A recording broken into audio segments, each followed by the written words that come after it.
with me here in the Big Sheaux studios, I have a guy who, man, I have mixed feelings about him. And that's just being honest. I don't mean to offend you, but I have mixed feelings about you.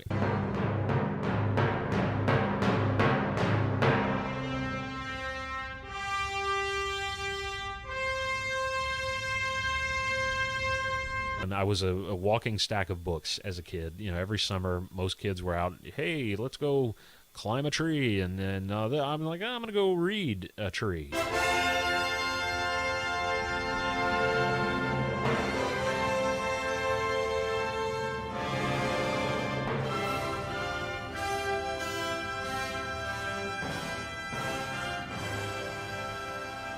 Hi, folks, and welcome to the very first episode of The Big Sheaux with Chris Meaux. I am he who has already now previously been mentioned, Chris Meaux, and I want to thank you so much for being here. Today is Friday, March the 6th, 2015, and that's when this is being recorded. You may hear this at a much later date because you may join the show, and by that I mean you may discover it later on, maybe months, who knows, years down the line, and you'll see this episode 0 and maybe say, well, what's that all about? Well, I'm calling this episode 0 because even though it's the first episode chronologically, it is not meant to have a continuity. It's not like it's going to follow up on a previous episode or lead into another episode. This is the best example I can give you, what my thought process, which is often hard to describe since I'm crazy. I don't know what that means. What I know is this. This is intended to be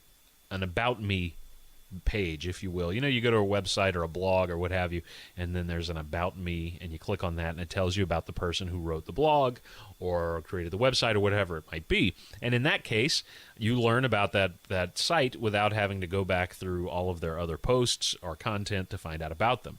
In the same way, this episode 0, serves that function. So maybe you get told, maybe I'll have a guest on here that you'll be interested in hearing about, and somebody gives you the link to that, and you say, okay, well, I want to know more about this guy, and then you go and you can find this episode on iTunes, or maybe you're just joining me right at the ground floor, right at the beginning. So I wanted to do an episode that served as an introduction to me and to what the Big Sheaux is going to be about, and then that way I don't explain it every week. I kind of just, off and running. So that's the purpose of this episode. Now, every episode of The Big Sheaux with Chris Meaux begins with an introduction, followed by a monologue. And usually, the idea I have in my vision for each episode would be intro, break, and then I go into the monologue. So today, it's going to be a little different, or for this episode, I should say, because I'm not going to be doing a monologue. The reason for that is because I don't want this episode to be in any way dated. I don't want you to listen to this and I have a comment or a joke or I mention a news story and it's from a year ago or whenever. So this right now would be the monologue. I'm going to skip the break too that I would usually take after the intro. The intro will be me coming in saying, hey guys, hey kids, what's up, how's it going, giving the date, talking about how I'm doing, getting into grotesque, minuscule details and minutiae of my health history. No, dear God, no, I'm not going to do that. But just talking about how I'm doing, and then getting into the show. So then I would have a break. That break would be maybe 6 to 10 seconds long, musical interlude. Maybe it'd be a 30-second spot for something if I'm promoting. Someone sends me information, they want me to read something. You never know what it could be down the line. The vision would be that people will want to, what's the word I'm looking for? Gosh, I'm an idiot. Today's one of those days where you just can't find the words, which is really, kind of frustrating when you're doing something involving speaking, right? It's lovely. No, I'm hoping people will want to advertise with me down the line, and so you might hear an advertisement there in the process. And when I get enough episodes, I can become an affiliate of other, certain companies, and I can put their ads in my show. So then we would get to the monologue, and after the monologue, 7 to 10 minutes long, where I talk about current events, we would then go into a guest or another feature, another segment. Now, let me just say, if you're like me, you're in deep trouble. No, if you're like me, you don't really enjoy hearing a lot about current events from the political side of things. You don't necessarily avoid that, but you wouldn't want to hear a whole show about politics. I am in the same way. It's not that I don't care about politics, not that I, don't pay attention to that. I just don't think, I think it's kind of like religion. We have our ideas about it, and other people have their ideas about it, and when you bring that up, it just gets, ugh. And this is a show of entertainment. It's a show, am I not entertaining you? That's my, that's my best Russell Crowe from The Gladiator. Pretty terrible impersonation. Anyway, this is an entertainment broadcast. It is about entertaining you and making you laugh and maybe occasionally making you think, although I don't know that I have it within me to make you do that. But that's what this is going to be, an entertainment thing. So the monologue will not be, hopefully, for anybody listening, it won't be offensive, it won't be overly political. I don't have an agenda except to make fun of stuff and make you laugh. So I'm going to go ahead right now, though, and I am going to jump to a break, and I have our first guest on The Big Show. Every week I'm going to try to have a guest. Some weeks, I should also point out I'm just starting this.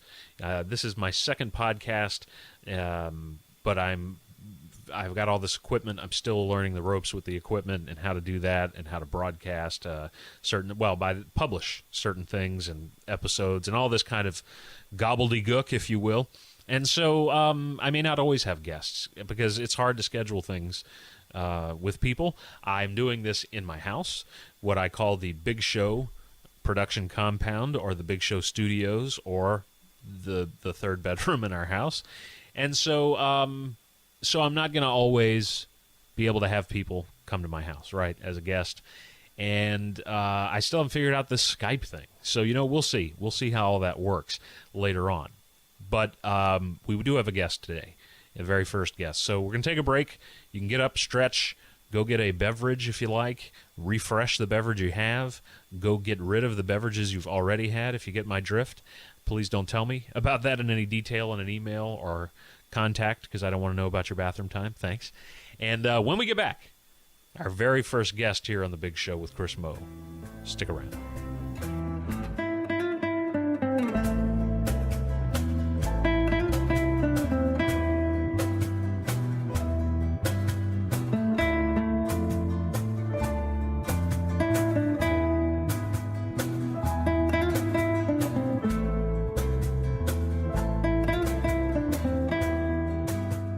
All right, folks, we're back, and with me here in the Big Show studios, I have a guy who, man, I have mixed feelings about him, and that's just being honest. I don't mean to offend you, but I have mixed feelings about you. And this gentleman here is, he's the heart of the operation, The Big Show with Chris Meaux, in a lot of ways. Without him, I could not do this show, okay? And like I said, mixed feelings about him. I think he's a good guy. We have known each other. We go we go all the way back to what I can remember. All right. We go back to the beginning of my own recorded history. And we know all the same people. We grew up in the same place. We've had a lot of the same experiences. In fact, all of the same experiences. And so, I felt that it was important to have this guy as the first guest because in interviewing him, you will get an idea of what this show is about and what The Big Show with Chris Meaux is and who he is. And so without further ado, I welcome to The Big Show with Chris Meaux, Episode 0, Chris Meaux. Welcome to the show, Chris. Well, thanks, Chris. It's nice to be here. I'm sure it is. Well, how you doing, Chris? You doing all right today? Yeah, I'm doing okay, man. I just, but anyway, I don't really want to get into a whole lot of it. People don't like hearing complaining. I will say this, if it's all right for me to say. Sure, go ahead. I've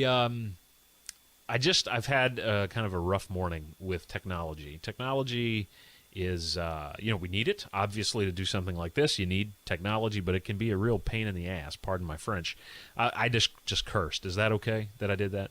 Well, yeah, I mean, what I usually do is put up a parental advisory. Seriously, I'm going to do that for these shows. So if there is any kind of adult content, I would have an advisory. But for the most part, I try to avoid the cursing if at all possible. I'm sorry. It's just been one of those mornings. But anyway, yeah, I'm doing okay. It's been, the last few months have been crazy for me trying to get this show off the road. and or on the road, I should say. Off. Wait, what is the saying? How does that go? I don't know what saying you're talking about. Yeah, trying to get it off the road. What is it? Off the ground? Off the ground. That's the saying I was trying to think of. There you go. Yes, off the ground and on the road. Is that it? I don't know about the on the road. Well, you just said that. Anyway, can we continue the interview, please? Okay. Hey, I'm interviewing you, by the way. I know, but go on and continue interviewing me. All right. Anyway, for Chris, do you think people listening to this, they're listening and they're going, "This is a guy talking to himself"? Do you think that they think this is crazy? Oh yeah. Oh, absolutely. I mean, they have to. I mean, I would question their own mental health if they didn't find this a little crazy. Yeah, but I think it's interesting because it's very indicative of who you are, wouldn't you say? Doing this? Oh, absolutely. Yeah. No, once I figured out this is what I was going to do, there was never a question of how it was going to happen. This is the best way to introduce me to people. Okay. All right. You sound like you're bragging. Keep it down. All right. Well, Chris, with any interview on the Big Show, some of them will be biographical. If it's a person who I don't really know that well and I want to get to know them and I want the audience to get to know them, then I'll kind of ask them about where they're from, things of that nature. Other interviews will be people I know well, and they're going to come on just so we can shoot the bull, as it were. Easy with the language, see? Yeah. Okay. Yeah. Who's the host? Thanks, pal. Anyway, so, but I think in the case of this episode, since it's about getting people a glimpse into who I am and you are, because we're the same guy, we should go the route of a little biographical interview. So tell the listeners about yourself. Where are you from originally? Well, I am from a town about 30 minutes south of here called Abbeville, Louisiana, and we are, by the way, I don't know if did you mention this already, that this is in South Louisiana. I don't know if I don't remember because I've restarted this episode like 6 times. Yeah, I seem to remember that. Yeah. We're, of course, in South Louisiana, Lafayette, which is the hub city. It's considered the heart of Cajun country, and I grew up in a town 30 minutes south of here called Abbeville, and I was born in 1976, the bicentennial of this great country, and I grew up there we grew up in a 10 by 10 metal shack with a straw roof, and right on the edge of a swamp, and because it's all swampland here. And I really enjoyed spending a lot of my time growing up riding alligators. Occasionally go around on an airboat, snag an alligator. I wore animal skins, not always out, maybe a black bear we'd have come by the house there in the swamp. We'd kill it, and I'd wear the skins. We eat snakes. I'm kidding now. Let me just make sure your listeners know I'm being ridiculous here. Clearly, that's evident. No, but people have this perception about Louisiana, and television shows set in Louisiana I don't think help that necessarily. There's North Louisiana, right? And you see that in Duck Dynasty, and then there's South Louisiana with swamp people.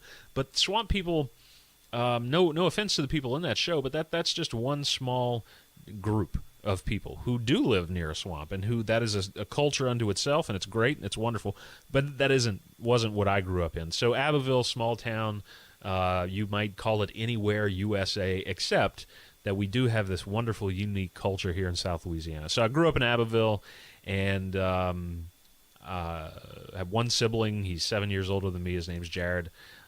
He does not live in Abbeville anymore. My parents still do.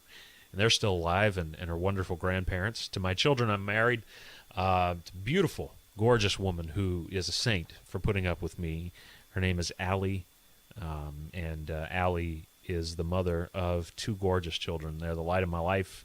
I love them more than my life and anything else, and that is Ava, who is 9 years old, and Camille, who is 6, is about to be 7 next month. And so, yeah, that's it. Well, Chris, you sound like very, very blessed man. You have a very wonderful life. I couldn't be happier. I really couldn't. I'm very blessed, and my wife, like I said, puts up with so much because I ain't easy to live with, right? Oh, I know. A little tear there because I laugh so hard. Anyway. But it sounds like you have a great life. I do have a great life, and this show is something my wife is allowing me to do, and has been very patient with me to do, and kind of do all the prep work for, and the past iterations of the Big Sheaux and all that kind of stuff. And but I'm sure we'll get to that later. We will. I have questions about that later. Tell me though about just growing up. What in your high school time might have led you to decide to do something like this? Well, when I was in middle school, I guess, not to get too awkward here, when puberty came a-knocking, I got the voice. My voice deepened, and I had always loved reading. My mother instilled that in me, so I loved reading, and I attribute the reading. Often I was a walking stack of books as a kid. Every summer most kids were out, hey, let's go climb a tree, and then I'm like, I'm gonna go read a tree. You see what I did there? Because a book, yeah, I guess it's not that funny. Okay, anyway, but no, I would do that. I would read a lot, and I attribute my speaking ability to that, and also my natural voice, which I'm very thankful to have that gift. And probably, I always liked laughing, and I always liked making people laugh. As a kid, I would ride my bike when we had family over. I would ride my bike if we were outside, and then just do pratfalls right off the bike. I liked making people laugh. I used to actually go around with an old tape recorder. For the youngins listening who don't know what that is, you used to have something called an audio cassette. You put it into an audio cassette player/recorder, and you would talk into it. It was an amazing thing. And I would go around and interview my family, and I'm sure, we're talking, 8 or 9. And sure they maybe even younger than that, and they thought I was a pain for doing that. But I would do that, and I loved recording my own voice. And when I got to high school, I got the voice. I got into speech, and people think of me as funny. I think of myself as funny looking. No, I mean, I know I'm funny, but I was drawn more in speech to the darker stuff. I was kind of goth in high school, even though in 1990 through 94, in a small town like Abbeville, there was no such thing as goth at the time. But I was kind of into the dark stuff, and I did prose poetry and speech, and did a lot of Edgar Allan Poe, and loved all that stuff. Can I have a sip of water? Oh, sure, go ahead. Delicious agua. Yes. Yeah, I say that often, too. That's interesting. Delicious agua. Well, of course you do. Anyway, so I was always fascinated by the dark stuff. I like to disturb people occasionally and kind of scare them and shock them. And when I got to my second year of speech, I was in speech for 3 years. The class at school was the only elective I ever really cared about or wanted to take, and so I took it every year. And then I was in the speech club, for 3 of those 4 years. In my sophomore year, my speech coach, Miss Olita Baudouin, she got me a job at the local radio station, which was KROF in Abbeville, and this was in 1992, and I had zero self-esteem. I mean, I had some, obviously, to be able to get up in front of people, but it wasn't much. And I was very timid. I was scared. I was afraid of failing. And so I went and started this job, and I had this guy who was just a great guy. He's no longer, sadly, with us, Keith LeBlanc. And Keith was he trained me. He was my teacher. And I don't remember how often or how soon it was into the job. It was back in the 90s. You had to run these big reels of tape onto this thing and then play it. And that's what the music was on and other content. And I broke the damn radio station one night. Pardon my French again. I somehow wound 2 of those reels together, and so we're off the air. This is like 3 in the morning because I did the midnight to 6 shift every week on Saturday nights or Sunday mornings, and I was horrified as a 16-year-old kid, just terrified, and thought, this is horrible. I'm going to get fired, and of course, Keith told me it's fine, no one's ever done this before, but it's okay, it's not that big of a deal. He came over, he was very gracious about it, but I, having no self-esteem, quit. That was it. I no longer felt like I should work there. So my teacher was not happy with me that I'd thrown that away, nor my parents, but I just felt like I couldn't do it, which I regret. But I stayed with speech, and then when I got to college, I changed my major a number of times. I changed my major about 5 times, and one of those majors was mass comm. But what I did learn as a kid at that age of 18, and what was something I always have had to deal with, is I wanted to do what I liked to do, and I wanted to do it instantly. And you can't. It's in college, as you know, Chris, and most people listening, you have to take other classes you don't want to take, and you can't. So I got bored with the 1 or 2, mass comm classes, and said, the hell with it.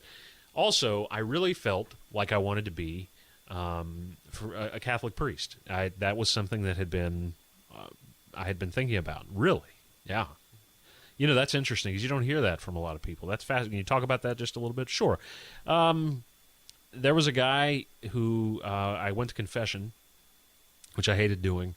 My mom actually dragged me there, not physically because she's not that strong, but she, drove me there, and that was a fat joke. I shouldn't make those, right? Probably not. Anyway, too late. Went to confession on a Saturday. My mom made me go, and the priest, priest to me as a Catholic, we're talking freshman year or the summer before I was a freshman. I had grown up at that point thinking priests were old men in dresses because that's all I'd ever seen. They were old men in a dress. They bored me. It wasn't like it was my grandfather in a dress because that would have just been funny, and I liked my grandfather. This was just an old dude in a dress. They're dry, boring. Went to confession. This guy on the other end of the screen there, the other side of the screen, was young. He was dynamic, and I got to know him. His name's Father Hampton Davis, and he talked to you like a person, and he was, did I mention young? Still had like color in his hair, which a lot of priests didn't. They were nothing against old people. I'm not trying to be ageist. I'm just saying, no, I understand. And as a kid, I was like, this is fantastic. I didn't know they made them this way. I didn't know they came in young. You know what I mean? So it was fascinating. And what he inspired me because he was dynamic. He was funny. But most of all, he cared. He's one of the few people I've met in my life who you can tell when you talk to him, he genuinely cares about your well-being, and he is not self-serving in a lot of ways, and he's just he's like a father to me and a friend. And he baptized both of my daughters. He performed the wedding, my wife and I. So Father Hampton, he was the reason I said, maybe I can do that. Maybe I could be like him. And I went to the seminary 3 semesters. Quickly learned it was not for me. Probably around the first semester, the end of that first semester, I knew this isn't something I want to do. Got a fantastic education, but I knew then this is probably not. But when I went there, I was still so damned immature. I was 19. I was an idiot. It just didn't. I kind of treated it like a fraternity for a while. The seminary. I had a lot of good friends that I was in there with. We had a lot of fun. And then a second semester, I took it really seriously, and I said, I'm here.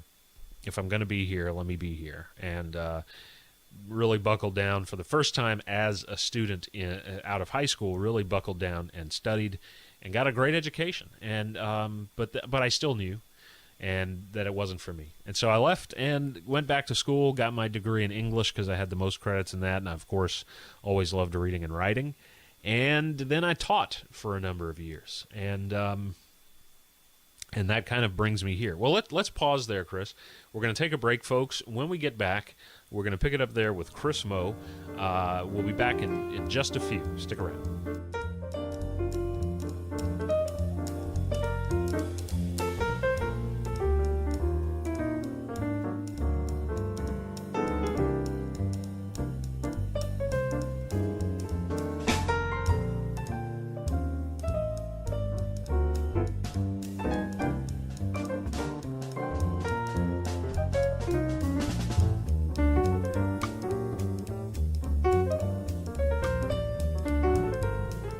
And we're back with Chris. So Chris was just telling us about himself. He's kind of giving us a background, and he stopped telling us, or he got up to finishing college and then teaching. How long did you teach? I taught for 8 years. Really enjoyed it. The thing that I love most about teaching is still the same thing, even 3 years now that I've been out of it, is young people, teenagers are amazing. And I was always astounded by people who, when they learned I was a teacher, said, how can you put up with them? Because I would say, that you'd always get asked, well, what do you teach? High school or elementary or whatever. And I said, high school. And then I'd often get this reaction of disgust. People saying, well, how can you do that? And people have this kind of negative view of teenagers. And I was fascinated by that because I didn't particularly think about what teenagers were like when I was one. And many people would agree that I probably have not aged out of my teenage years mentally. My wife would be at the top of that list. But I thought these are the funniest, warmest, most caring people. They're very passionate. When you can engage a teenager and where they live, and I don't mean literally at their house, I'm talking about when you can engage them in their experience, these people are great. And the young people of our country, I think, are sadly maligned. I don't want to get too heavy, deep, and real here. No, that's fine. That's okay. And so, yeah, I love that about teaching. And what I hated about teaching was the paperwork. I hated deadlines, which is part of any job. But mainly what I didn't like about teaching was I got to an end point where it became very clear to me that things had changed. One, I was just really more interested in entertaining than I was about teaching. It was kind of the part of it. I think I'm a naturally good teacher, but I was interested more in entertaining kids. The other thing was I ended up at a school my last year of teaching that pretty quickly made it clear that we were not a good fit for each other, and it made me reevaluate things, and I realized what I wanted to be doing was entertaining more than teaching. Though I was good at teaching, that was not what I wanted to do. So I got out of teaching and had some really dark years. I mean, I don't want to get into a lot of that, but had some dark years as a teacher as far as struggling with personalities. That's the worst thing for me about being a teacher, was dealing with administrators. There are people in life who are in charge, but they don't see themselves as being in charge as much as facilitating success. And then you have people who love being in charge, who love power, who love lording it over people, and who have an ego. And I dealt with enough of those people to where it just made me sick. And I don't think there's a place for that in something like education. That's fine in business. I mean, it's not fine anywhere, but it's understandable in business. But this is teaching. And so I just, that really sickened me. And so I was out and I was looking for another job. And my wife really liked that I was a teacher. It was very secure and it seemed like a sure thing. And it was. We're going to always need teachers, hopefully. And but I really wanted to get back into radio and entertaining. What had happened as I had gotten out of teaching, well, let me go here and say this. I looked for a job at a job fair and didn't expect to see it, but there was a table set up for Town Square Media, which is a broadcasting or a multimedia company here in Lafayette. And so I had no idea they were there. I put in my application, my what do you call that thing? A resume, I think? Yeah, that's right. And went and interviewed and ended up becoming what I am now. I've been there now for about 2 years, and I am a fill-in. So when they're on vacation, the on-air personalities, I fill in for them, and I love it. I really do. But before I got into this, I also have this other part-time job. It's not worth talking about, so we won't. But I also, getting into this was because I wanted to entertain, and so that's currently what I'm doing now. I work on 99.9 KTDY, the best variety of the 80s, 90s, and today. Wow, that's it's a great station. It really is. Excuse me, can I have some more water? Sure.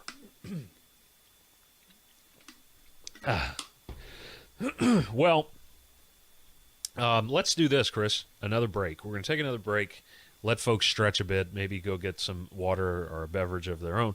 And when we get back, we'll talk about specifically the Big Show, the history, because there's a history there. It's not just this show, episode 0. There's a history there. So when we get back, the history of the Big Show with Chris Meaux. Stick around.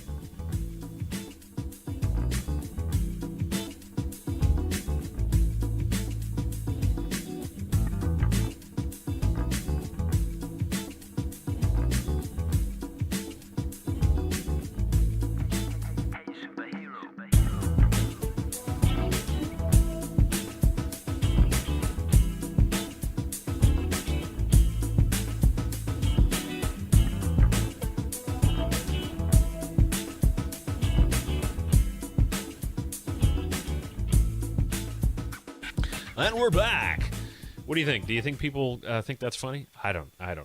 if they think it's funny or not. But you know what you have to do, Chris? You have to do what you think is good to some extent. No, I know.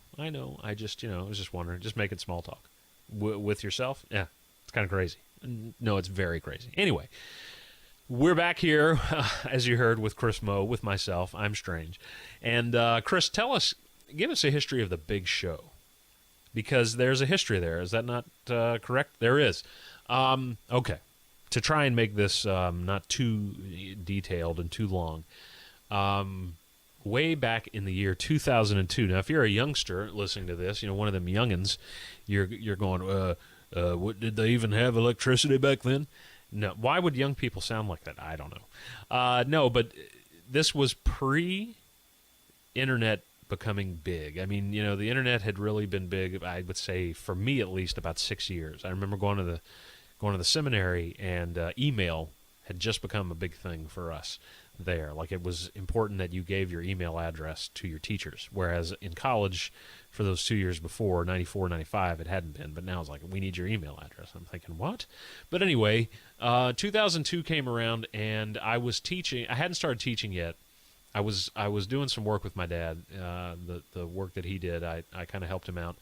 And I had been watching public access television in Lafayette here, and just thought it was truly awful. I had a friend who did a show on there, which was not awful, but in my mind I thought, well, I'm funnier than most of the people on here. There were shows about wrestling, or as I like to call it, wrestling. There were shows about the country is in peril with an American flag hung upside down and a guy in fatigues.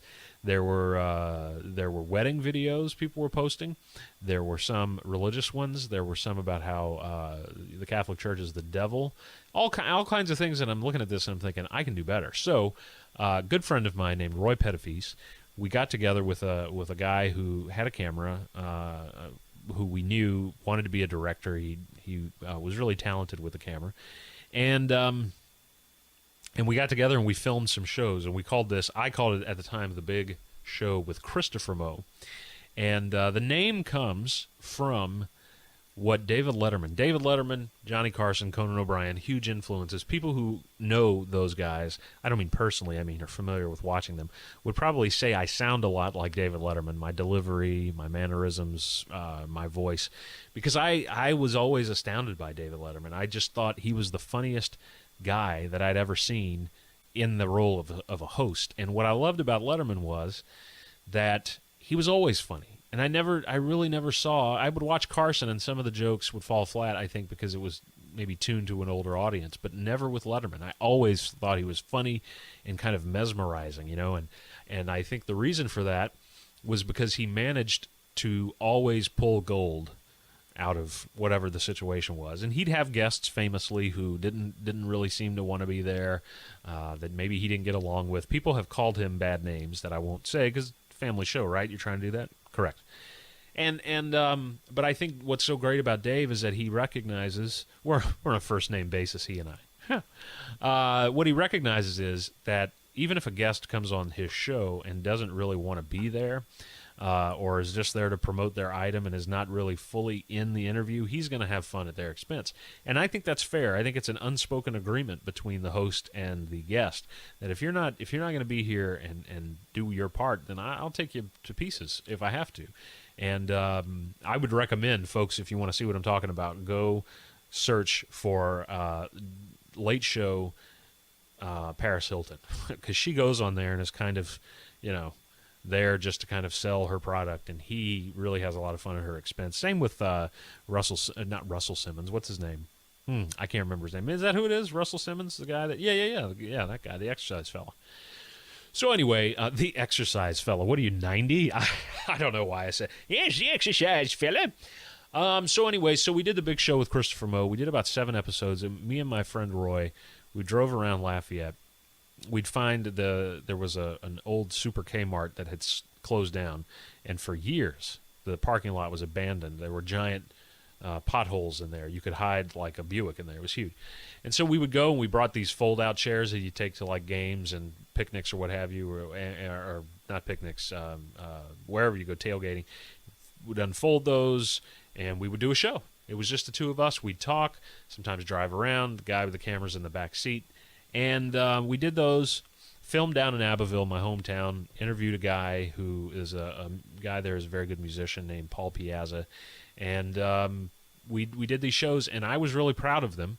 And then we went to, they needed to be edited. Now, you have to understand, this is pre-convenience age. What do I mean by that? There was a time, I would say right around '05, where everything exploded, and the iPhone was a big part of this, where technology became more accessible, more affordable, and more user-friendly. Whereas previously, and I'm talking about entertainment equipment, whereas before, in this case, if I'd have wanted to get a camera to film my show, I'd have had to go drop a pretty good amount of money to get a decent one, and then I'd have to know how to edit, which I didn't, and I'd have to have a pretty good computer to do that, which I didn't. So we had this guy do it, and we kind of depended on him, and we waited to hear, when are we going to get the episodes? We need to bring them to AOC, and then we found out he said they had been deleted. Wow, they'd been deleted. Yeah, and I was. I was very frustrated because I thought I should have kept these in some fashion myself. I should have kept them so that they couldn't get lost, and that way if something did happen, I had them. But he said they were gone, and so we had no show, never made it to AOC, never made it to air, and I was very upset with that. I had become a producer and a director at AOC. You go and you take a class, and they tell you some things, they slap that title on you, and that just basically means you can go in there and publish. So when that happened, I eventually got a job teaching, and as we do with things, we put it on the wayside because other things take precedence, and they're more important, like family and providing for your family and all that. So the Big Show with Christopher Meaux went away. Those episodes disappeared, never saw them again, or so I thought. Then one pops up on YouTube not long after I produce the second version. I did 2.0 of the Big Show with Chris Meaux.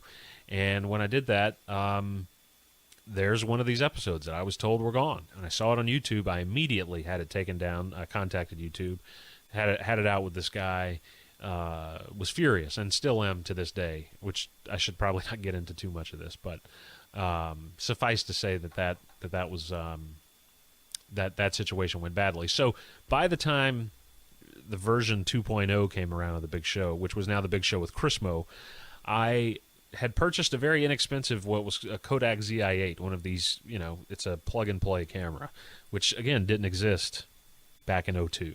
And so this was about '06, '07, and I started filming it in my house. And Roy Pettifease, again, the first guest, he came on, we did a show.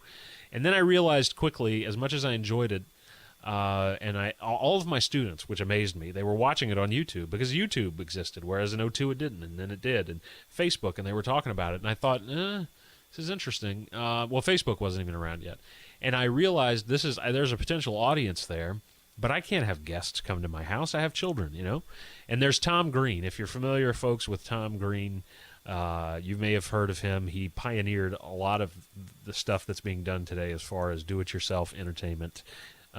He did the Tom Green Show. He did it in his house. You have Mark Maron, who kind of is one of the pioneers of podcasting. And but they're single, and I wasn't. And I knew that I didn't want to risk having strangers come to my house. I didn't know how I would interview them. I was a one-camera show. I didn't know anything about editing.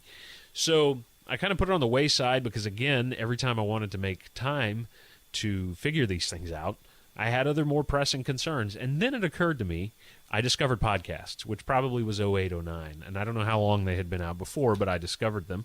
A little more water, Chris? Sure, go ahead. I discovered podcasts, and I learned very quickly that the podcast is very simple to produce.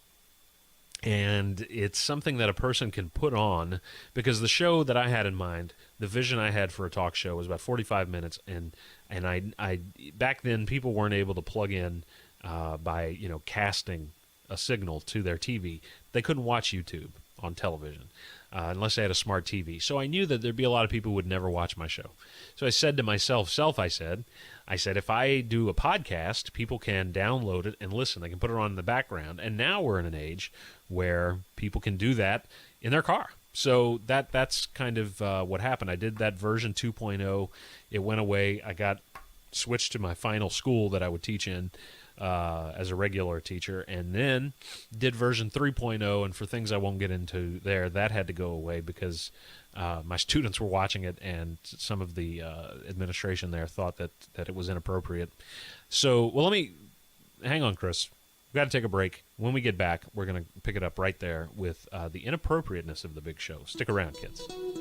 Hey folks, Chris here. You can reach me on Facebook by searching for The Big Show with Chris Meaux, Twitter by searching for @BigShow, and contact me via email at thebigshow@gmail.com. Remember, show is spelled SHEAUX. Thanks for listening, and please share The Big Show with Chris Meaux with people you know. And we're back. So, Chris, why was this show inappropriate? Well, the less I say about it, the better. It was just the administration there didn't think it was something that the kids should watch. It wasn't. I didn't get into anything explicit or inappropriate. I just used the word crap, and that and then I think they also thought, well, kids are talking about the distractions. I understood that.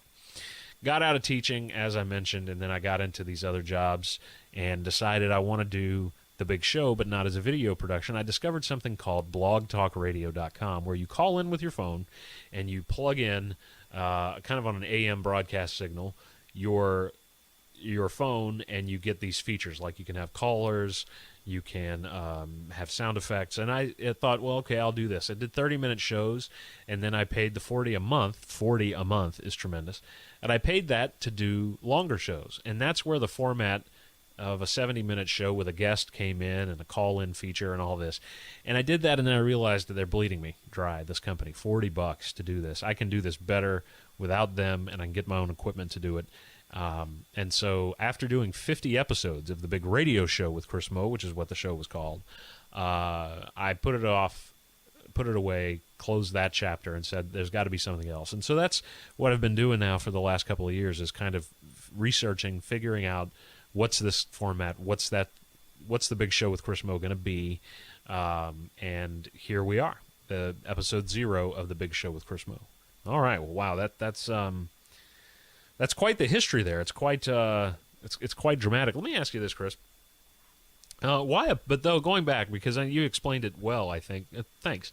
But why a podcast necessarily? I mean, now you have Vine, you have video, can be very brief. Why not do video without I mean, I know the logistics and all. Well, part of it, of course, is that you have editing, and that requires time. And I just feel like if I did it as a video show, I would have to sacrifice time and format. I had a unique vision for it that maybe was too rigid. Not, I am a perfectionist, but I wanted to stick to this vision of it as a kind of 2-camera show, late night talk show format within the reality of what I could really do. Didn't have a place to film it. Didn't want to do it in my house. What audio allowed me to do when I did the big radio show was that I could do all those things, and I could have people call in and be the guests, or I could call them through the phone, and I did. And so I really enjoyed that, and after listening to podcasts for so long, I listened for a good solid year, getting a feel for different things, whether it was, a podcast about superheroes, which I'm a huge fan of comic books, or it was a podcast, just an entertainment podcast, whatever it might have been. I realized this is what I want to do. This is the really an ideal format and medium to use to entertain people, because you can put it on now. I mean, you can listen in your car, you can listen on your iPod, or whatever device you have, your phone, and so that's what I decided there to do. And why? Let me ask you this, Chris. Why is it called an iPod? What does it have to do with whales? Oh, I get it. That's funny, right? Yeah, well, sure, okay. A pod, like a pod of whales, a group of whales together is called a pod, and then like a group of fish is called a school. That's funny. You think people are going to find that funny? No, not at all. Anyway, iPod, of course. What do you want? The history of the iPod? Well, I mean, no, not of the iPod, the podcast. Look, people can read that on Wikipedia, and I've read the article, okay? It's very good. I, of course, researched, as I said. Folks, go read that article, but I'll just say this, Chris. I'll give you this information. It started out, apparently, from what I know, because I wasn't there at the ground floor, but you could download these shows pre-recorded and listen to them on your iPod, hence a podcast, iPod broadcast. Then, with technology's advancement, you were able to have streaming audio and live shows, and so podcasting got really big. And it's interesting, if you go read that article on Wikipedia or just do some research, you'll see that there's a lot of legislation. There are some people who are trying to get a piece of the pie, because there are folks, Mark Maron, Adam Carolla, I'm missing some, I'm sure, a lot of guys. There are guys who are making, this is their livelihood now. They do it. And now, is that something you're hoping with the Big Show? It is. My vision for the Big Show with Chris Meaux is that eventually it will be what I do. It's what I want to do, along with terrestrial radio. And so, that's why I'm here. So how did you get to this point here? Because you've got this equipment set up here. Well, I'm glad you mentioned that. I want to take this opportunity to thank all of those folks who donated to the GoFundMe campaign for the Big Show. Can I have some more water? I'm getting sure. You don't have to ask, by the way, to have more water. Oh, I'm sorry. Okay. Yeah, I had a GoFundMe campaign. I had a number of people who all remain to stay anonymous donate and made this possible. And I have this really great equipment that I felt my rationale was, this is going to be in people's ears. This is going to maybe be going through their car speakers or whatever it is. And I want it to sound, good. I feel like it needs to be really good. And so I did this campaign, and I have this equipment, and so this is in a way a job for me, and it's going to be something that I devote myself to every week. And not every show is going to be what I want it to be, but it's going to be there, and hopefully people are going to enjoy it. All right, Chris. Well, what about video, though? Is there going to be any kind of a video feature in the Big Show with Chris Meaux? There will be, actually. I'm looking at doing maybe so this is a weekly show, so I'm looking at doing maybe twice a month. I will have some kind of video component, but probably realistically, it's going to be weekly. I'll just do, Big Show. It'll be called Big Show Video, Videaux. Speaking of that, why did you change the name so much? You were the Big Show with Christopher Meaux, then the Big Show with Chris Meaux, then the Not So Big Show for a while was a video thing you did that with no guests. Then you did the Big Show with Chris Meaux, and now you're doing you did the Big Radio Show, right? Right. And now you're doing the Big Show with Chris Meaux, but show is Sheaux. What the hell is that all about? Okay, well, now you're cursing. I know, I'm sorry. The only thing there is that I discovered there's apparently a wrestler. I don't care for or follow wrestling, but there's a wrestler apparently named Big Show. And so I got it from Letterman, because Letterman would always say, tonight on the Big Show, when he introduced, at the top of the show, he would, after the monologue, say, tonight on the Big Show. And I always thought that was awesome, so I took the name. But I don't want people to confuse it when they're searching for that guy, so I wanted to go with Sheaux. It also helps me to brand the show more uniquely, so it's it matches my name and all that kind of stuff. Looks good on the logo. Oh, that makes sense. Smart move. Why, thank you, sir. So you were saying about video. Yeah, I'm gonna probably do Big Show Video, Videaux, weekly. It'll be very brief. Probably under 5 minutes, if that. Not vines, because I just kind of find that ridiculous, 6 seconds. But it'll be something, little funny segments that I do, little funny things, just to kind of give the video component as well. And eventually, when I have a guest with me in the studio here, I'll have maybe a behind-the-scenes video with them if they're open to that. So, yeah, video is going to definitely be a part of it, but primarily it's an audio podcast, what we could call a digital or web broadcast. Ooh, that's fancy. Yes, it is. Well, Chris, let me just look here at my list here. I'm looking here. I got some questions here. I think one thing. What can people expect from this show, week in and week out? Other than talking to myself, I'll be talking to other people. I'll have guests that people maybe have never heard of, because I'm hoping on iTunes for this to get a bigger reach than just my friends, obviously. I did the Big Radio Show with Chris Meaux on Blog Talk Radio. That's a global platform. And I had, on my last show that I did back in 2012, I had 9,000 listeners for that last episode. That's downloads. So that's amazing. Yeah, I was floored, I'm still floored by that. I don't know 9,000 people, so I don't know who the hell these people were. But the fact that they listened to the Big Radio Show back then, that was amazing. Is all that still up? People can find that? They can. You go to blogtalkradio.com. Actually, forget that. You go to thebigshow, Sheaux.com, and you will find links to Blog Talk Radio with all of those old episodes. The video version of The Big Show, the original versions of that, and the Not So Big Show, that's still on YouTube. People can find that by searching Big Sheaux Chris Meaux, but show there is OW. I know it's confusing. Yeah, I forgot how you got onto that topic. Oh, well, I was just asking you what people can expect.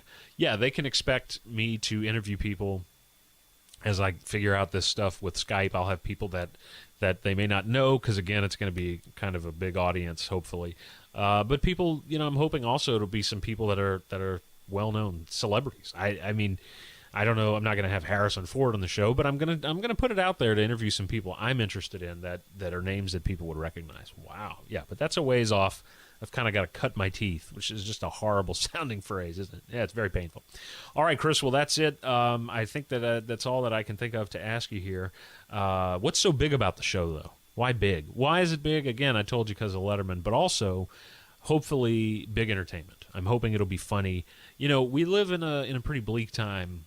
And I think that my gift is to entertain people and make them kind of forget about that. If it's only for 70 minutes a week, then I've done my job. So that's going to be the big thing, is the big entertainment, right? That's awesome, man. All right. Well, listen, Chris, thanks so much for being on the show. Thanks for having me. And by the way, Chris, can I recommend you get some serious medical attention quickly, because this whole psychological talking to yourself, that's crazy. I know. In fact, I've called some people to take me away in the wagon shortly. Well, folks, all right. Well, that's going to do it for this episode 0 of The Big Show with Chris Meaux. I want to thank my guest, myself. Thanks for being here. You're welcome. I know this was an unusual way to do things, folks, but this is me. This is my sense of humor, my personality, so hopefully you didn't find it too strange. Thanks so much for listening, and if you have any questions, comments, you can contact me through one of the various ways that I mentioned in the Big Show promo that you heard that gave all the websites and the social media sites and all that information. This show will eventually be on iTunes, so you'll be able to use the podcast app from Apple to keep this show going, and you'll be able to listen to it eventually. I think iTunes needs 2 or 3 episodes in before they can start airing your show. I think. I don't know. I haven't figured all that out yet either. So thanks so much for listening. I'm going to ask you to do 3 things: rate, review, and subscribe to the show on iTunes. Do those 3 things, and also share The Big Show with Chris Meaux with people that you know and people who don't know me, and please tell them that, hey, this is something that's cool. If you think so. If you think it's terrible, then do it anyway. Maybe they'll think differently. Thanks so much for listening to this episode 0 of The Big Show with Chris Meaux. Next week will be episode 1 of The Big Show with Chris Meaux. Have a great week. Remember, leave the places you go and the people you meet better than they were when you found them. Take care.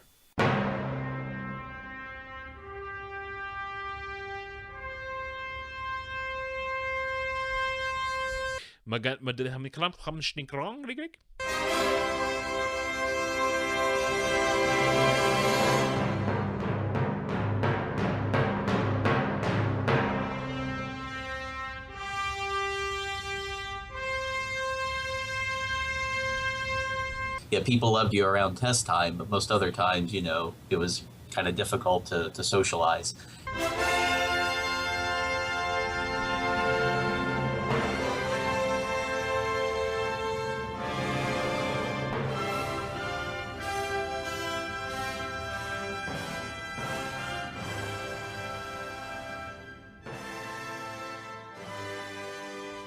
Hi, folks, and welcome to this week's episode of The Big Show with Chris Meaux. I am he who has already now previously been mentioned, Chris Meaux. I hope you're doing fantastic, even though today is Friday the 13th. That's right. Even though it's Friday the 13th, kids, I don't think we have anything to be worried about, right? I myself don't worry about Friday the 13th. It's a date. What's scarier than walking under a ladder or crossing the path of a black cat or having it cross your path is somebody wearing a hockey mask and chopping you up with a machete. Yeah, That's worse. So I would think that would be the only thing scary related to Friday the 13th. Hopefully that's not real. It's only in movies aren't real, right, Sha? I don't know. Anyway, not sure what that was. But anyway, thanks so much for being here, as I often say. Well, I don't say it often. This is only the second show.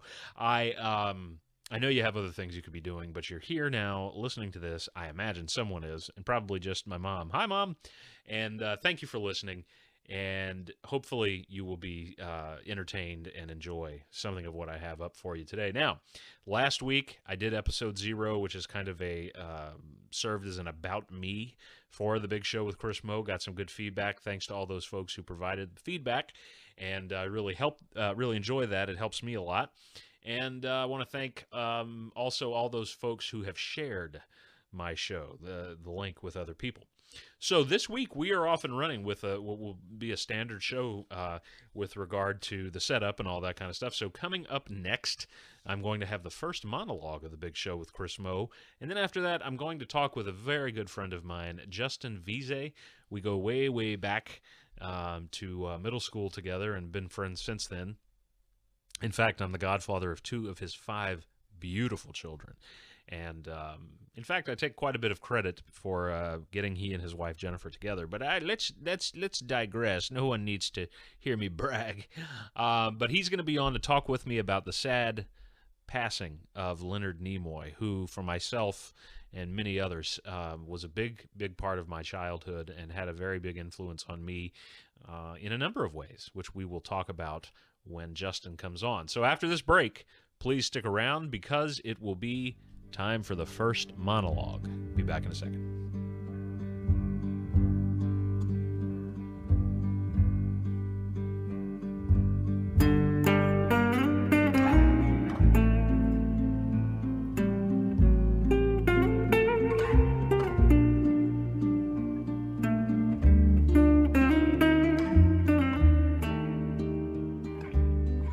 And we're back. Well, I'm back. I don't know if you're back. I don't know if you were there to begin with, right? I mean, you may not have been. Okay, it was a little delayed. A little problem here with the computer here. You know what's sad is you're getting old when all of your impersonations are very hard to explain to a lot of people. Like, young kids are like, who's that? Yeah. So anyway, I don't know what that means either. Let's go on and take a look, as we will with the monologue every week, at this past week's news, because this is a weekly show. So I'm going to look at what happened this past week. Now, of course, if you have in any way interfaced with a news provider, whether that's the internet, interwebs, whether it's the newspaper, remember those, whatever it might be, television, radio, you've heard about Hillary Clinton's emails. And apparently, as Secretary of State, she was using personal email. You're not supposed to do that, apparently, and she was doing it, right? So it turns out that President Obama is very much like us. He apparently is very busy. He doesn't have time to, I guess, have briefings because he found out about the Hillary Clinton emails, and he also found out about other controversies like the Fast and Furious. Remember that from last year that had to do with the gun running and all that kind of stuff. He is actually quoted as saying that he learned about all of these controversies, quote, from the news, unquote. And the worst thing about this, folks, is where he heard it from, right? He heard it on the NBC Nightly News with Brian Williams. Americans have been very kind to me about all this. I think they realize it's in good fun. Sure. Well, it's all in good fun when your job is to bring the news to people and you lie. Sure, it's all in good fun. Really, bro? Let's hear that again, Brian. Americans have been very kind to me about all this. Sure. I think they realize it's in good fun. Yeah. I think the fact that he thinks lying is all in good fun, which, by the way, that clip is not about that controversy. It's from another source. But I think Brian Williams, he's going to rebound from this, and I wouldn't be surprised if he runs for public office. He's got the goods, kids. Well, switching gears here, Madonna was in the news this past week for making comments that she's getting a lot of flack for. She revealed that she considers most men her age to be undateable, quote unquote, undateable. And I want to come to her defense here, okay? Because here, let's be honest, the truth is most men her age are undateable because they're dead. Hi-oh! That's right. Thanks, Ed. That's horrible. I apologize for that. That was probably not very nice of me. Let's move on, shall we? Well, McDonald's is in the news, or as I like to call them, McDonald's.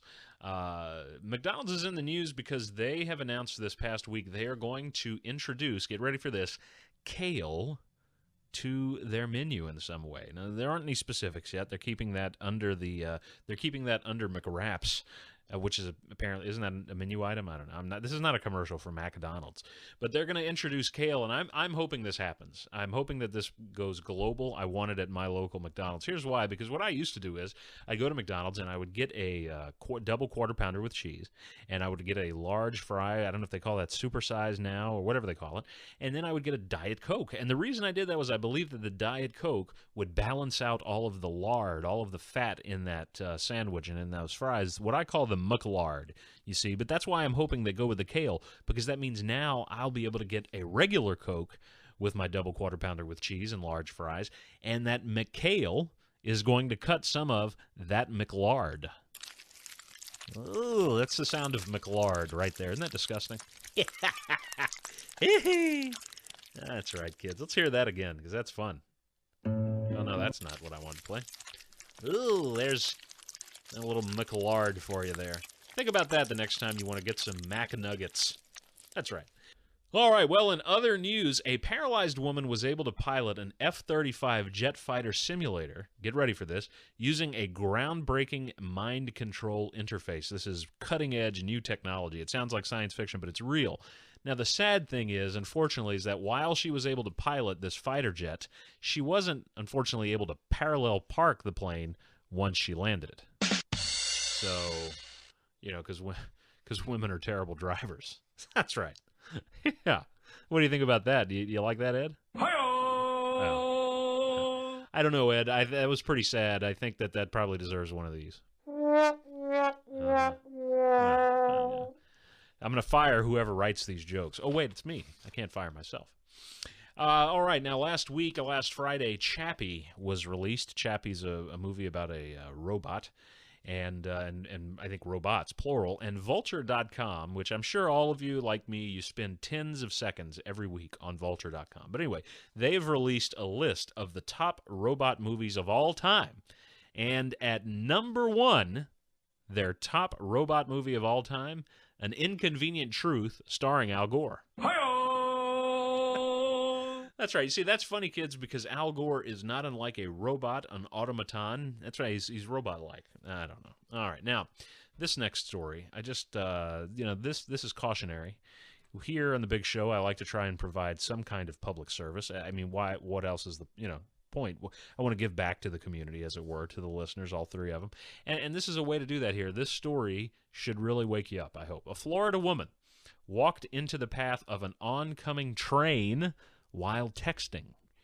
The woman survived, and police released the text she was writing at the time of impact. And here's the text over there. OMG, girl, can you believe what happened last night in The Voice? Oh, God! Oh, God! Yeah, that's a shame. There's probably a little bit of this, too, here. Yeah, that's right. Oh, no. That's wrong. Now, look, this woman, just so you don't think I'm a monster, all right, she was fine. She was injured, taken to a hospital. She was fine. But really, we've got to wake up, okay, kids? If you're texting, and it turns out she walked right past the cross guards there. If you're going to walk past those things and you didn't see a train or hear a train coming because you're texting, you got some serious problems. All right, so anyway, well, that's it for this. Oh, no, I'm sorry. I have one more news story. Now, this is a big one here. Big one here on the on the docket. Frozen 2 has been officially announced by Disney. A shocking revelation. And here's another revelation, an announcement just as shocking. Water still makes things wet. You see, the reason that's funny is because, of course, there was going to be a Frozen 2. You can't go anywhere and see nothing related to Frozen, right? And so, of course, they're going to make another one here. I mean, there was just never any question about that. Americans have been very kind to me about all this. Sure. I think they realize it's in good fun. Good fun. Well, Well, hopefully, folks, this has been good fun for you. It's time to take another break. When we get back, I'll have my political, military, and technology correspondent, Justin Vize. He's going to be on the show this week to talk with me about the passing of Leonard Nimoy and what he meant both to himself, and then I'm going to also share what he meant to me. So stick around. We'll be right back. Hey folks, Chris here. You can reach me on Facebook by searching for The Big Show with Chris Meaux, Twitter by searching for @BigShow, and contact me via email at thebigshow@gmail.com. Remember, show is spelled SHEAUX. Thanks for listening, and please share The Big Show with Chris Meaux with people you know. All right, folks, and we're back, and with me via the magic of Skype, which we've both managed to get working, is a very dear friend of mine. We go way, way back, Justin Vize. Justin is out in Slidell, Louisiana. Now, those of you who might be non-native to Louisiana who are listening, Slidell is nearer to New Orleans than where I am located, and which is, of course, South Louisiana, if you listen to last week's Zero episode. So Justin is out near New Orleans, but he's actually even closer to the Louisiana-Mississippi border. And Justin, in the past, on the big radio show with Chris Meaux, was my political, technology, and what was the other one? I said it earlier and I forgot already. Military. Military correspondent, and he is my go-to guy for Star Trek, because we both love Star Trek, grew up with it, grew up enjoying it together. Our other friends who we were close to, who will do a little name dropping here, John and Kenny, were never smart enough to appreciate Star Trek. Oh, now, come on. I know. Well, it's not like they'll ever listen to this. But no, they were. But we always had, I think, a very special connection to it. A lot of people have been bringing up that connection lately, Justin, and that is with the death of Leonard Nimoy. And I wanted to do just a brief kind of look back at Leonard Nimoy, what it was I loved about him and his performance as Spock. But a lot of people are saying that Spock was a kind of a touchstone for people who felt maybe they were different in some way from other people. And I think that that's true. Spock was the first Vulcan in Starfleet, and within the show, which for anybody who'd never watched Star Trek, he was the first of his alien race to be on a starship, and all these other alien races were there. But the Vulcans are known for not having emotions, or I should say, to be accurate, they're known for withholding those emotions and controlling them. And so they're not probably the easiest people to get along with, and they were always mysterious in the original series. They were always standoffish, and what the beautiful thing about Spock was that he was also half human. And so to have human emotions, which are volatile, but then to also have Vulcan ones, which are even worse, was a very interesting character. But a lot of people have said in the last few weeks after Leonard Nimoy's passing that they identified with Spock because he made, as President Obama said, he made being a nerd cool before it was cool. I'm not sure what that means exactly, but we won't debate that. Simply put, a lot of people have said that identifying with Spock got them through some difficult times in their life. Did you ever have that connection with the character? I mean, did that ever kind of resonate with you?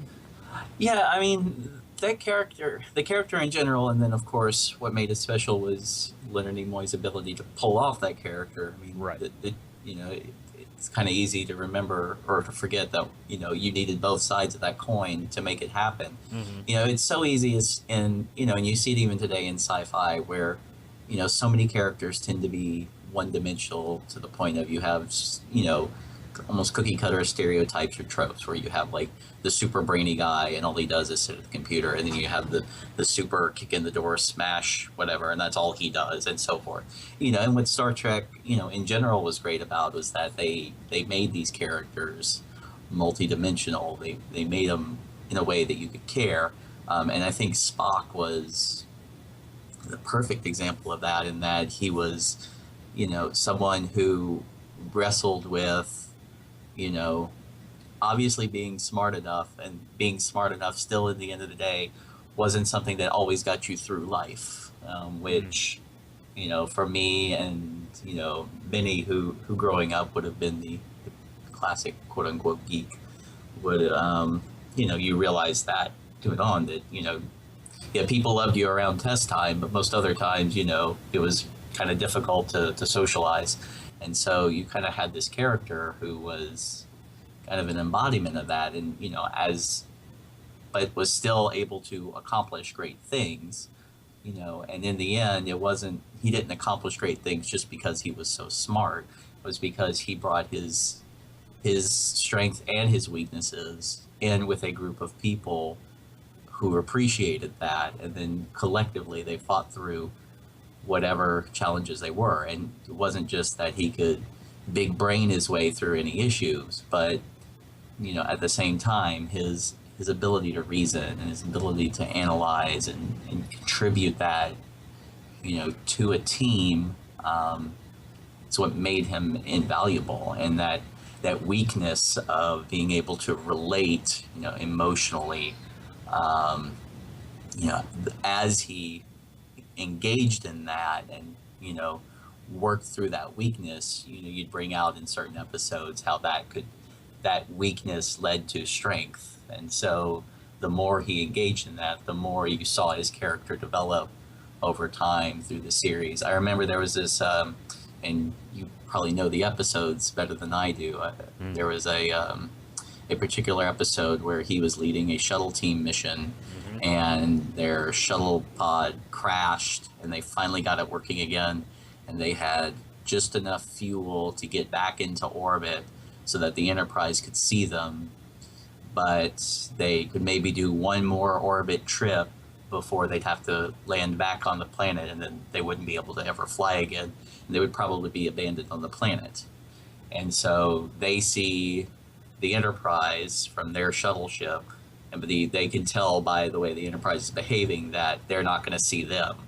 And so the logical thing to do at that moment would have been to land, everyone would survive, but they would be abandoned for the rest of their life. Right. And he was the one person who decided to burn all their fuel off to essentially turn them off into a giant flare so that hopefully they would be seen.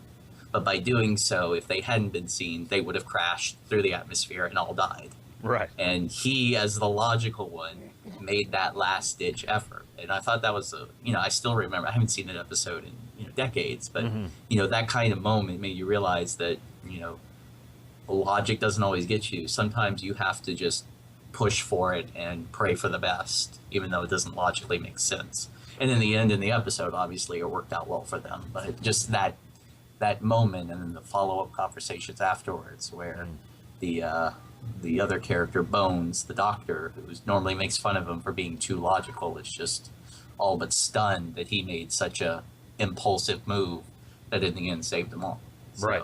That's the Galileo 7. That's one of my two right. that I was going to choose to talk about too, because any other actor, I think, had been put in that role, it would not, especially an episode like that, would not have worked, because there's a nuance there that Leonard Nimoy brought to that performance, and you see it so much in that episode. You're right. That's a beautiful analysis of that and of Spock in general.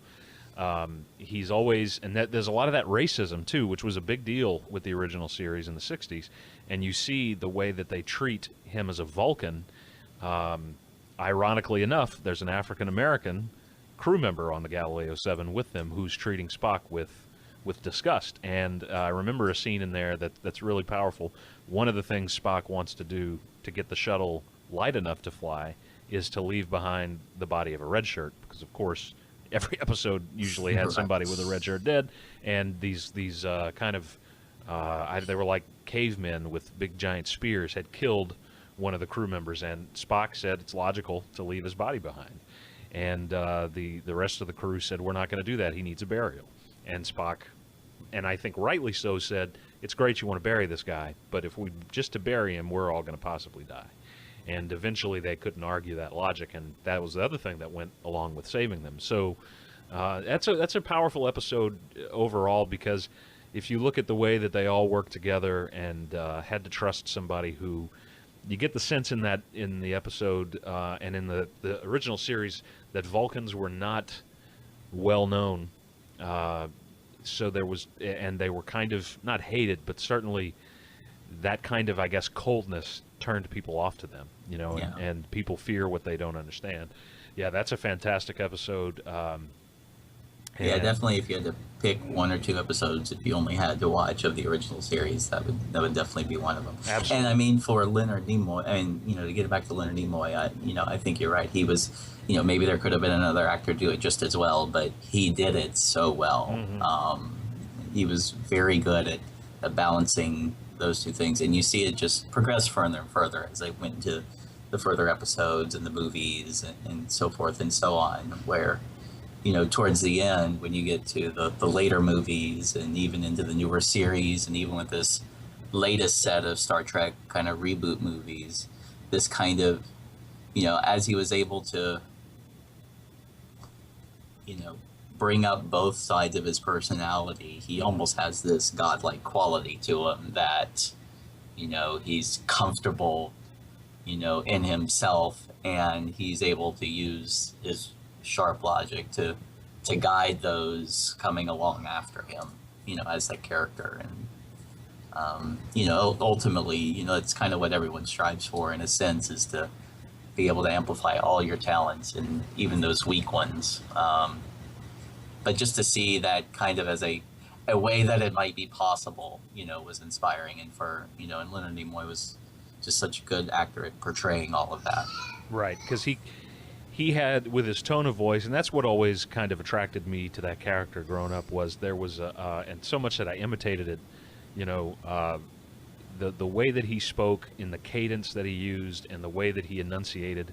As a person who was in public speaking in high school and speech, I was always just fascinated, and I thought, if I could talk that well, you couldn't turn away from what he was saying. And even some of the lines that in any Star Trek or science fiction series, you're going to be given lines that sound pretty bad. They sound either beyond John and Jane Q viewers' vocabulary or understanding, but to be able to pull that off is magical. And he did that with just perfection. I mean, you know, he had this. Yeah, I don't know if he was Shakespearean, if he had been trained like Shatner was, ironically. Shatner gets bashed for being a bad actor, but he had training in Shakespeare. But Nimoy could just make anything sound great and sound wonderful. For me, growing up, I also always identified with that. And I know you and I, in high school together, I know that's how you always kind of struggled with that. When they needed a problem solved, or somebody studying for a test, or they can't find their calculator, they're going to go to you for help. And then after that, it's kind of like you're on the wayside. And you can imagine that with Spock. We need him to solve this problem, but then maybe when it comes to socializing, he's not, maybe people aren't seeking him out. And we all have that to some extent. We all have something that makes us fit into the bigger whole, and then we don't find ourselves fitting into it in any other way. People often think that I'm outgoing, and I am to an extent, but when I'm in front of a large audience, I'm a lot more comfortable than one-on-one. So I always kind of tend to shy away from the one-on-one interaction. And in high school, that was, you know, that made for being shy and kind of awkward, and also a nerd. But yeah, Spock, what really appealed to me too was that he was always trying to get the emotions under control. And I, for a while in high school, because I was dealing with such strong emotions, I thought, man, if I could just be more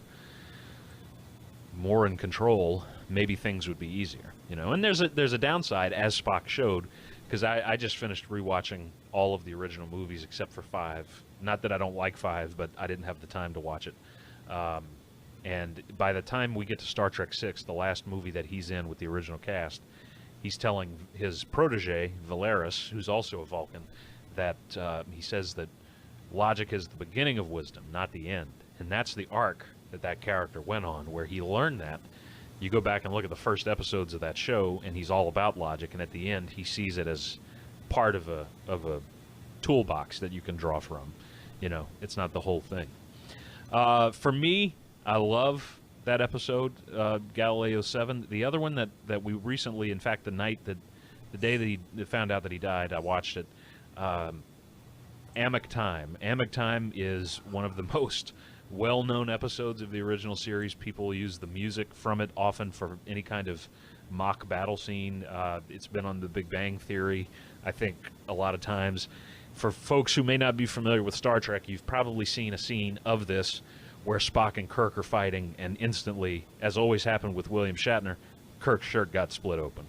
Gets cut open. But this is the episode where, and it's really a crazy sounding plot. For Vulcans, every 7 years they get the Pon farr, and the males do, and this is their sexual urge to procreate. And so they have to, if Spock doesn't get to Vulcan, he's going to die. And Kirk, what I love about that original series, maybe a little bit more than some of the later ones, was the friendship and the loyalty was so strong among those three guys. And here's Kirk saying, I'm willing to throw away my career just so I can make sure my best friend, one of my best friends, gets to Vulcan and I can save his life. And that performance at Nimoy, he goes through every emotion in there practically. You see him going through the self-loathing, and he's losing control. And then once he gets to Vulcan, and he's in the Plaktau, which is the blood fever. I love their solution. If you're not able to get married, all you have to do is fight one of your best friends and to the death, and then it's over. You know, that's how you solve that problem. I could make some comments about that, but my wife would not like those comments, and they probably would be a little off the road I want the show to stay on. But yeah, his performance in that is fantastic, and he lets his guard down completely when he gets back on the Enterprise, and he's in sickbay, and there's Kirk, because he thinks he's killed him. He thinks he's killed his best friend, his captain. He's ready to resign his commission, be arrested, do court-martialed, which was, probably the death sentence, and bam, there's Kirk, and he immediately smiles and says, "Jim!" and has this genuine excitement, and then, of course, plays it off when McCoy gets on him about it and says, "Oh, no, I was just excited. I was just relieved that Starfleet has not lost one of its most decorated officers or useful," something of that nature. And I love that relationship, too. McCoy's angle with Spock, which became clear to me in the last few weeks when I've rewatched a lot of this, is he loves Spock in a different way than Kirk does. And his way, and we have people like this in our life, and I sadly am one of them with people who are kind of like Spock. He wanted to needle Spock to get him to deal with those emotions. So, oh yeah, you don't want to deal with this? You're trying to repress it? Let me do whatever I can to make you deal with, it's anger? Oh, let's deal, or embarrassment. And to the point where in the original series, they almost came to blows a couple of times. And Spock even said, "I hate you," at some point to McCoy. But that friendship to me is beautiful between the three of them, and you see it go through the whole series, and then you see it right through to the end of the movies. But that was McCoy's angle, and in Amok Time, they're on the turbo lift, Kirk, Spock, and McCoy, and Spock says, "I'd like to have you with me there, Captain," and then it's my right to have my closest friends. And then he turns and says, "I'd also like McCoy to be there as well." And McCoy says, "I should be honored, sir." And so even though there was that ribbing, that was how McCoy showed that he loved Spock. And so I just, seeing yet another member of that cast die is so sad for me, because it puts a finality on them. I mean, I knew this time would come. Sure. When DeForest Kelley died, I want to say that was back in the 99-ish, maybe. Yeah, around there. It was tough. I mean, I love that character. I always had it in my mind that somebody somewhere would stop being so damned ageist at Paramount and say, "We can make another movie with these guys. They're older, but they're not useless." Because I think Star Trek VI didn't need to be the last one, and it only even got made because they had sets made for the next generation, and it wasn't going to cost them as much to do a brand new movie, and they wanted to kind of do a closing out of the original cast and pass it on to the next generation for the movie. Yeah. Because Star Trek V underperformed so much that there was never a guarantee that they were going to get a sixth movie. But in my mind, I always had the dream of maybe at some point back then in those late 90s, they'd get the whole crew together and do something special. And it's also heartbreaking because the original plan for Generations, which is the crossover movie, was to have Kirk, Spock, and McCoy on the Enterprise B. And if you go watch that movie knowing that, you can kind of tell in the dialogue that Scotty and Chekhov are reading Spock's and McCoy's dialogue. It was kind of slightly rewritten for them. But it's sad that those guys, and it was Leonard Nimoy who said, I'm not going to do this if this is the script, because this is a bad script. I'm not going to be in this movie. And his dedication to that is another thing that I loved about him. He didn't believe in doing bad material. He, in Star Trek, he cared so much about it that he didn't want to give himself over to something that would tarnish it, because he knew how much it meant to people. And I've been reading up just on his history with Star Trek and how he didn't want to come back after Spock's death. He was not happy with the decision to possibly have him somehow survive dying. And then the only way he did come back was, we'll let you direct Star Trek 3, which was his first movie as a director. I rewatched that. It's always gotten a bad rap, the odd number of movies, as you know as a Star Trek fan. And I love that movie. I mean, I think that is one of the most powerful movies because, again, you see their friendship, what Kirk loses, what he's willing to lose just to save his friend. Just to even possibly save his friend is tremendous. And then he, of course, directed the one movie, Star Trek-wise, that was a crossover for everybody. It reached across the aisles, if you will, to people who were not a fan, didn't know anything, never saw anything about Star Trek, Star Trek 4. Yeah. I mean, my mom to this day says, "Oh, I sure like the one with the whales," you know. Yep. And he was behind that from the writing. I learned this past week that he actually wrote, when they were putting that script together and producing and directing it, he wanted to make a Star Trek movie that had no violence in it. And if you go back, and I watched it last week, and I didn't know that going while I watched it, but after I thought about it, there's no violence in the movie. There's nobody getting punched, shot, killed. It's all this wonderful, funny, great, it was a great caper. Yeah, a positive story. It's just about having to solve problems with your mind, and yet there's well, Chekhov gets hurt, but there's no violence done to him. You know, he's not even shot on the Enterprise. He's injured. You know, he falls off of the railing. So that movie to me is kind of the perfect movie to show people this is what Star Trek can be about. This is what science fiction can be about. It can be about these high ideas. It can be something that everybody can enjoy.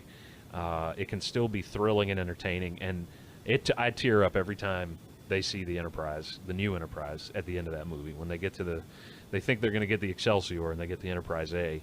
And Shatner says, "My friends, we've come home." I get misty.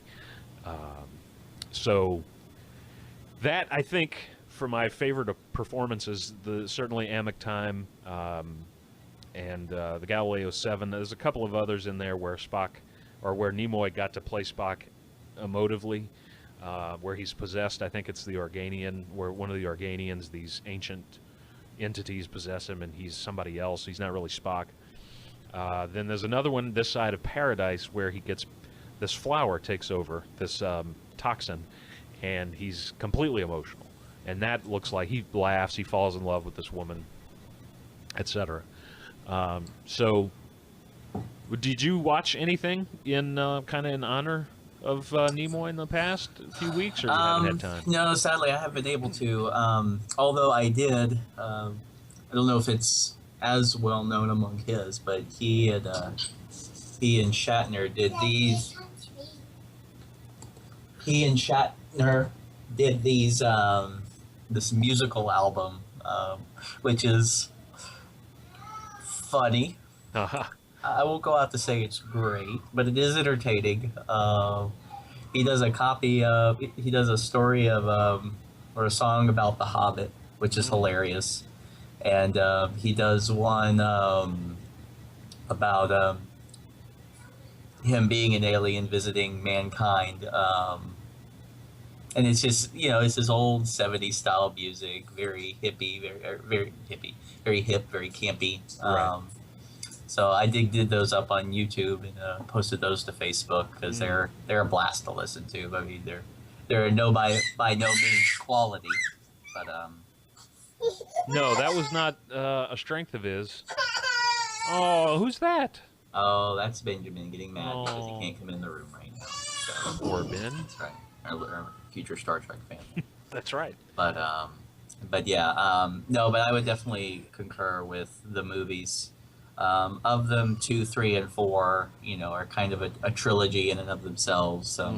One leading into the next, and they are great. And I definitely echo what you said about 4 being that kind of one that everyone can relate to. And honestly, you could watch it out of sequence with all the others and still enjoy it. That's right. Though I'd recommend, obviously, watching all of them. Yeah. And then moving on to the number 6, just kind of summing up that friendship aspect, which I really think in the end what really made Spock, and Kirk and all the other characters you need is that again they weren't stereotypes in isolation. They were friends in a relationship with each other, and if you had just any one of those characters without the others, no one of them would have been as interesting. But you had this, and whether it developed over time, it was intended from the start, or probably some combination thereof. Just having that interplay between, that we, and I was thinking about this. You see it in yourself, how you have your passion and your intellect, and they're always fighting with each other, and then your will trying to keep the two in check. It's really what you saw when something had to be done.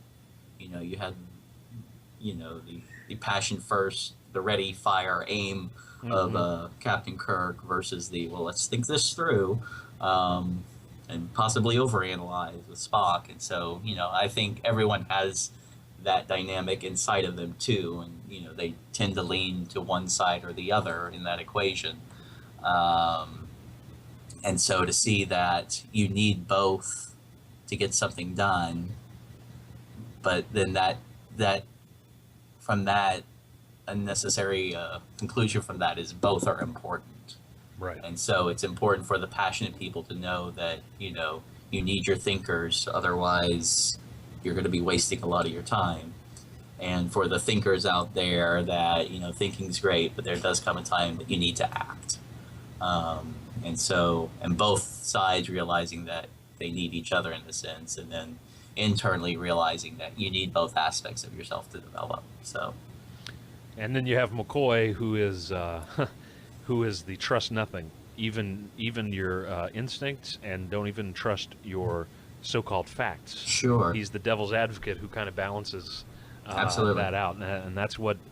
It's sad. I don't know if it's age, but I'm starting to identify more with Bones every day because I find I trust less and less certain things, institutions. One of my favorite lines from any movie in general is his line in Star Trek 4 when he says the bureaucratic mentality is the only constant in the universe. And I love, after teaching in a high school for 8 years, a Catholic high school, completely agree with that. And have about as much trust for it as he does. It really, they created something that is so unique in those 3 characters and that interaction that I would even dare to say, but there's a lot of people talking about writing articles in the last probably year after Into Darkness came out and didn't do too well. A lot of people have said, well, what is Star Trek going to have to become to succeed again? What is it about? And I would wager a guess that if you don't have some combination of, yes, you need the science fiction because it's science fiction, you need the action, you need the aliens, you need the social commentary, but if you don't have the loyalty and the friendship and the sacrifice and the passion for helping each other and being willing to do all of that and putting that before everything else, if that's not at the heart, and which really boils down to characters, if you don't have characters like Kirk, Spock, and McCoy, I'm not saying copy them, I'm saying with those values and those drives, you're not going to have anything that's going to come close to being what Star Trek is. I would go far enough to say that's what Star Trek's about. And it's ironic to me, because I know you and I have talked, and we both grew up with the Next Generation. It's ironic that on the flip side, those guys in The Next Generation, the cast, were closer off camera than on. And so they don't seem as close as characters, but then they're the best of friends off screen. Right. And then the original series, they weren't that close, except for apparently Shatner and Nimoy were very close. But that wasn't from day one. They were very competitive, I've read recently, and it wasn't until kind of later on where they both became like brothers.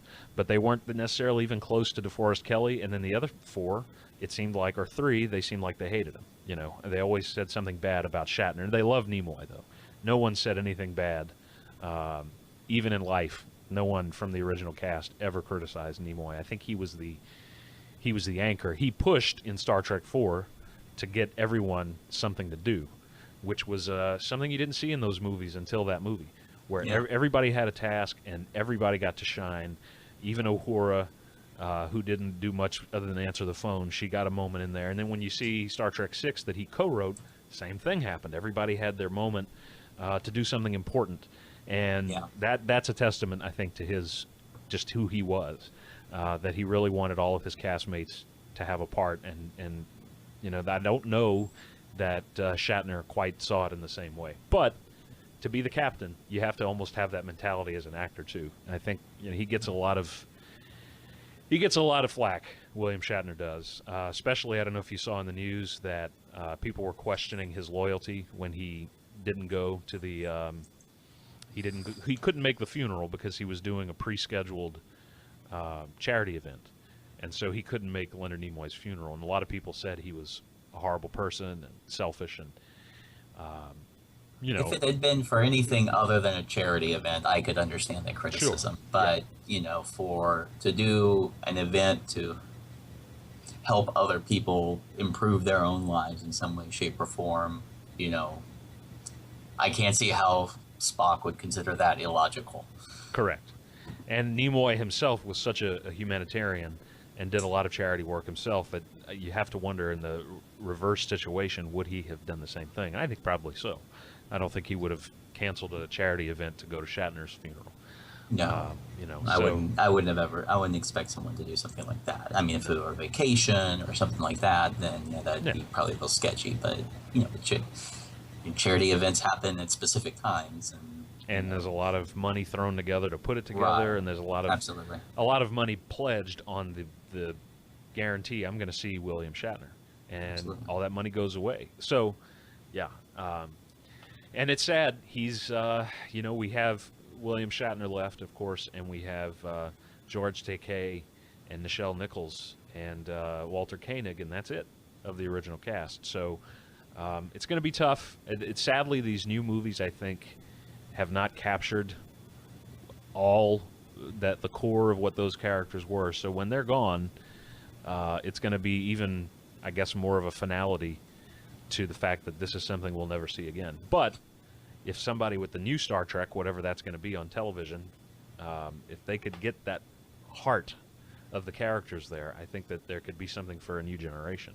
And that's really what they need. I mean, I appreciate the new movies, and I enjoy the new movies in and of themselves. Mm-hmm. You know, they're trying to recapture what old characters did, but, you know, and they proved it with The Next Generation especially, that you can build from scratch, and as long as you have, again, those interesting non-stereotypical tropes as characters, but you have actual people you could believe were real human beings or real living creatures that could actually exist in the world as your characters, to really, in the end, display humanity, not technology. That's really what Star Trek did. I mean, the technology was just a backdrop for it. I mean, you could easily have these be, you know, ancient Greek plays, mm-hmm. and be almost as interesting. The technology was just an angle to move stories forward, but the story was always about the characters. That's right. If you tried to transplant it to another genre, the best stories would still work. Exactly. And that was something that I read recently about Star Trek too. If you strip it, if you made that, and my father-in-law, who's not a big Star Trek fan, but he said, I never watched a whole lot of it, but one of his brothers did. And he said, what I did like about it was that it was like a Western. I thought that was very interesting because it was designed to be like a Western in space. Absolutely. You know, but Star Trek II, revenge story, and then it's about so many things that are universal. Revenge is one of them. It drives the villain, but then it's about growing old, and it's about following your dreams and settling for second best and sacrifice and loyalty. Yeah, so it you know, if they can get back to the core of that, and I think that's where the second movie really went off the rails, Into Darkness, was kind of a rehash of a much better movie, you know. So we shall see what happens in the future. Well, I want to end with one. I have this beautiful quote. It's been kind of making the rounds online from Leonard Nimoy. He did a lot of poetry in addition to directing and acting. He was also a photographer, and a very good one. His photography, not all safe for work or kids to see, but the reason behind it, taking pictures of women who were overweight in some cases, or had different shaped bodies than the usual, I think had a noble purpose, which was to try to say beauty is not limited to what's airbrushed or photoshopped or what society says. And also writing poetry, he had a tweet that he tweeted out. I think it was his final one, and it was, "A life is like a garden. Perfect moments can be had, but not preserved, except in memory. Live long and prosper," which is how he ended every one of his tweets. And I think that's beautiful, you know. And the truth is, our memories of this show and of those characters are preserved in memory. They're perfect moments, but they don't exist forever. At least we still have the shows to go back and watch, and I'm very glad for that. There are still people watching these characters, and hopefully they'll always be. You know, 50-year anniversary is next year for Star Trek, so hopefully we'll see another 50 years. Well, Justin, thank you so much, and Absolutely. Loved this conversation. It was awesome. Thank you for your insight.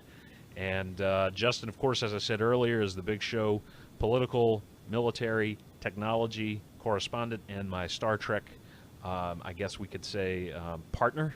And so when Star Trek news comes up, since the Big Sheaux is, you know, it's going to have a nerd component, kids, we'll talk about it. And it's okay, because it's my show. I can do whatever the hell I want.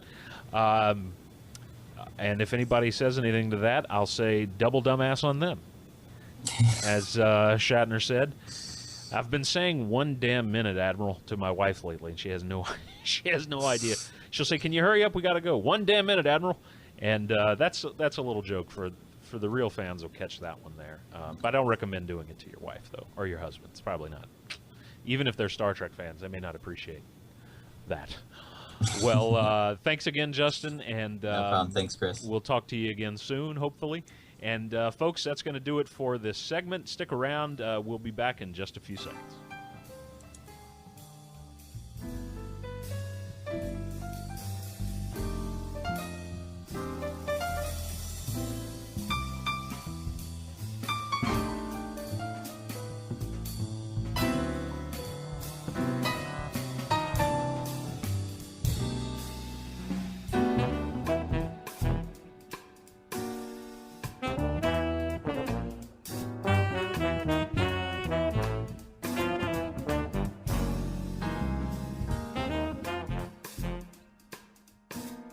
And we're back. Well, folks, thanks so much for being here. As I said at the top of the hour, top of the show, you have all these other options for your entertainment, and I want to thank those of you who are listening to this, and thank Justin. You know, Justin, as I mentioned, has 5 kids. He's also been traveling quite a bit the last couple of months, and been away from his wife and his children, and he took a lot of time to visit with me and talk with me about Leonard Nimoy, and I want to thank Justin for that. Thank you all for listening, all of my supporters, for your dedication and your assistance and donations. I appreciate it greatly. Finally, before I head out this week, I want to point you in the direction of a new feature I mentioned in episode 0. It's called Big Sheaux Video. Show, of course, S-H-E-A-U-X. Video, V-I-D-E-A-U-X, and it's the official YouTube channel of The Big Sheaux with Chris Meaux, and I created the channel yesterday. I'll be uploading a welcome to the channel video probably sometime this weekend. So please be sure to check that out, and every week I will have some form of comedy/entertainment that would not work well in audio, and also I'll have the occasional behind-the-scenes video to give you an idea of what things are like here at Big Sheaux Studios, a.k.a. the Big Sheaux production compound, a.k.a. the back room here at my house. So again, thanks so much for listening. Be safe this weekend, and take care of yourselves. Remember, leave the places you go and the people you meet better than they were when you found them.